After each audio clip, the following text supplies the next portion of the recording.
बिस्मिल्लाहिर्रहमानिर्रहीम। कैसे हैं आप सब लोग? उम्मीद करता हूँ आप ठीक होंगे, मज़े से होंगे। और आज हम डिस्कस करेंगे इंक्वायरी को फिर से। मैंने अब लेक्चर 1 भी आपको दे दिया था, लेक्चर 2 भी दिया था। अभी जो है लेक्चर 3 जो है मैं शुरू करूँगा ताकि आपको मज़ीद क्लैरिटी हो जाए और कंफ्यूजन का कोई भी स्कोप ना रहे आपके ज़हन में।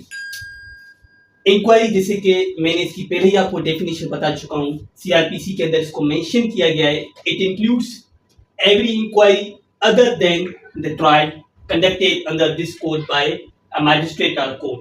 यानी कि मैजिस्ट्रेट या फिर कोई भी ऑथराइज कोर्ट हो, ट्रायल के अलावा जो भी प्रोसीडिंग करें उसको हम बोलते हैं इंक्वायरी। या हर एक इंक्वायरी ट्रायल के अलावा जो है मैजिस्ट्रेट या फिर जो है आपकी कोर्ट कंडक्ट करे तो वो किसके जिम्मे में आएगी? वो कोड ऑफ क्रिमिनल प्रोसीजर के सेक्शन 4 के जिम्मे में आएगी।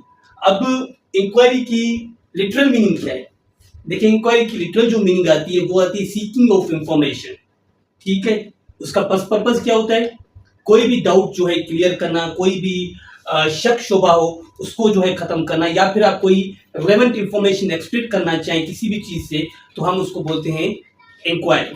ठीक है, तो इस इंक्वायरी का जो कि बताई गई है आपकी, या जिसका मेंशन किया गया है कोड ऑफ क्रिमिनल प्रोसीजर के सेक्शन 4 के अंदर, उसका ऑब्जेक्ट बेसिकली क्या होता है, उसका पर्पस क्या होता है, उसका एम क्या होता है? उसका ऑब्जेक्ट यही है, सिंपली टू फोल्ड ऑब्जेक्ट ये है सिंपली कि डिटरमाइन करना ट्रुथ और फॉल्सिटी ऑफ सर्टेन फैक्ट या सर्टेन एलिगेशंस।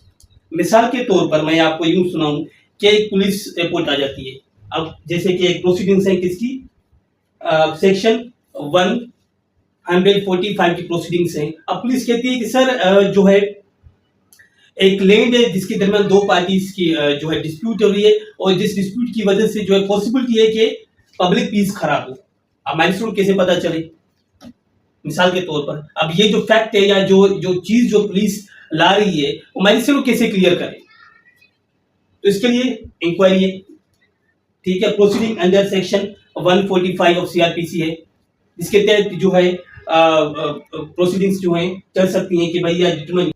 मिसाल के तौर पर जैसे कि मैंने आपको बताया कि जो प्रोसीडिंग अंडर सेक्शन 145 145 की जो प्रोसीडिंग्स है, ठीक है, जिसके तहत पुलिस जो है रिपोर्ट पेश करती है या कोई भी चीज राइटिंग के अंदर आ जाती है मैजिस्ट्रेट की कि जो है एक जो है लैंड है और जिसके ऊपर डिस्प्यूट चल रही है, तो पॉसिबिलिटी ये है कि पब्लिक पीस उस डिस्प्यूट की वजह से क्या हो सकता है, डिस्टर्ब हो सकता है। तो प्रोसीडिंग अंडर सेक्शन 145 की जो है आपकी किसके जिम्मे आती है? इंक्वायरी की जिम्मे में आती है। तो बेसिक ऑब्जेक्ट क्या है इसका? टू डिटरमाइन द ट्रुथ और फॉल्सिटी ऑफ सर्टेन फैक्ट। ये आपको बात क्लियर हो गई। अब इंक्वायरी जो है लाजिम क्यों होती है?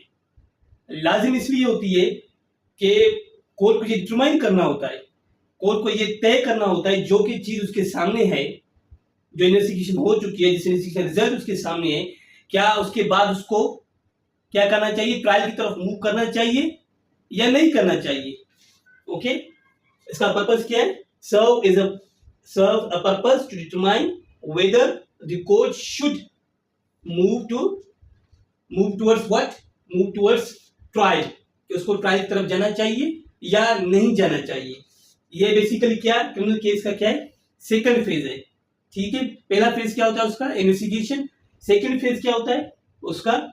इंक्वायरी। इंक्वायरी का पर्पस क्या होता है कि कोर्ट उस इंक्वायरी के थ्रू तय करती है कि उसको क्या करना चाहिए, कि ट्रायल चलाना चाहिए या ट्रायल की तरफ मूव करना चाहिए या नहीं मूव करना चाहिए। क्या उसके पास सफिशिएंट एविडेंस है कि वो ट्रायल की तरफ जाए या नहीं जाए? ठीक है, अगर उसके पास सफिशिएंट एविडेंस है, सफिशिएंट मटेरियल मौजूद है कि वो ट्रायल की तरफ जाए, तो फिर कोर्ट क्या करेगी? ठीक है, जैसे कि मैंने लिखा है सेकंड फेज, कोर्ट क्या करेगी? Commitment of a trial. ठीक है, केस को ट्रायल की तरफ लेकर चली जाएगी। अगर उसके पास सफिशिएंट मटेरियल अवेलेबल नहीं है, ठीक है, कोर्ट जो है ये तय करती है कि नहीं, हम ट्रायल की तरफ नहीं जाते, तो फिर क्या करेगी कोर्ट? डिस्चार्ज कर देगी केस को, only result in discharge. Okay, समझ गए आप लोग इतना कि इंक्वायरी का रिजल्ट क्या आ सकता है? इंक्वायरी का रिजल्ट जो आ सकता है वो क्या आ सकता है कि या तो कोर्ट मूव करेगी, ट्रायल की तरफ जाएगी, या फिर केस को क्या करेगी, डिस्चार्ज करेगी। ठीक है।